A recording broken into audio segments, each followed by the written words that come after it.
Hi friends, welcome to హరిత kitchen. ఈరోజు వచ్చి జీడిపప్పు చికెన్ కర్రీ తయారు చేసుకునే విధానం.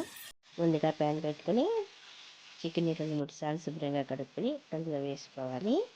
ఇందులో అల్లం పేస్టు, పసుపు, ఉప్పు, అలాగే కారం వేసుకొని ఒక చిన్న కప్పు పెరుగు వేసుకొని ఒకసారి బాగా కలుపుకొని చికెన్ని బాగా ఉడికించుకోవాలి.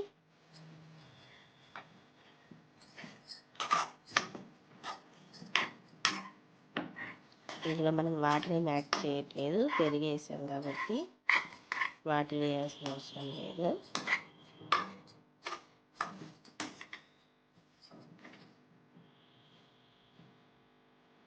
ఒక నిమిషం మూత పెట్టి బాగా ఉడికించుకుంటే చాలా వాటర్ వస్తాయి. ఆ వాటర్ని ఇంకిపోయేలాగా చికెన్ని కలుపుకుంటూ ఉడికించుకోవాలి.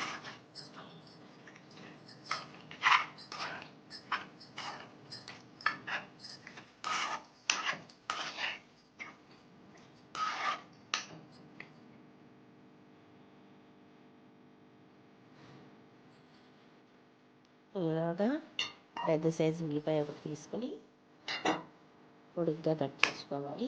4 పచ్చిమిరపకాయలు, కొంచెం కరివేపాకు, కొత్తిమీర తీసుకొని కట్ చేసేసుకున్నాను. ఈ నీళ్ళని ఇంకిపోయేలాగా చికెన్ ఉడికించుకున్నాను. ఇప్పుడు వేరే ప్యాన్ తీసుకుని స్టవ్ మీద కూరకు సరిపడిన ఆయిల్ వేసుకోవాలి. జీడిపప్పు,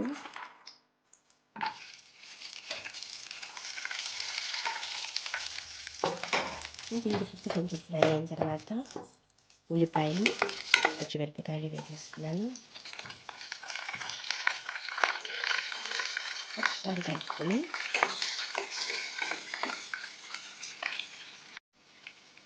కొంచెం కలుపుకొని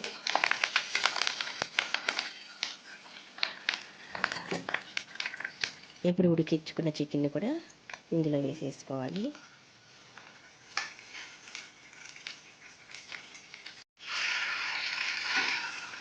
ఇప్పుడు జీడిపప్పుని కొద్దిగా మిక్సీ పట్టుకున్న పేస్ట్ని వేసుకోవాలి. జీడిపప్పు ఒకటే వేయాలి, ఇంకా అందులో యాడ్ చేయలేదు. జీడిపప్పు మాత్రమే మిక్సీ పట్టుకోవాలి. కొంచెం నీళ్ళు పోసుకుంటూ పేస్ట్లా పట్టుకుని అది వేసుకోవాలి. ఆ క్లిప్ మిస్ అయింది. ఇందులో కొద్దిగా ఇప్పుడు మనకు వాటర్ యాడ్ చేసుకోవాలి.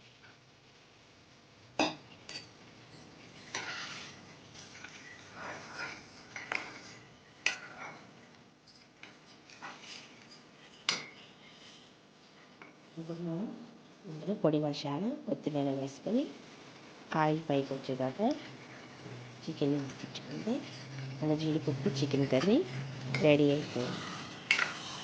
Thank you so much for watching. నా వీడియో కనుక మీకు నచ్చితే నా ఛానల్ని సబ్స్క్రైబ్ చేసుకోండి.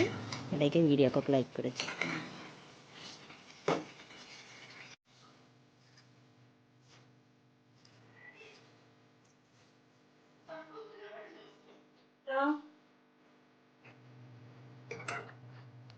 చపాతీ, రైస్ ఏదైనా కూడా ఈ కర్రీ చాలా టేస్టీగా ఉంటుంది.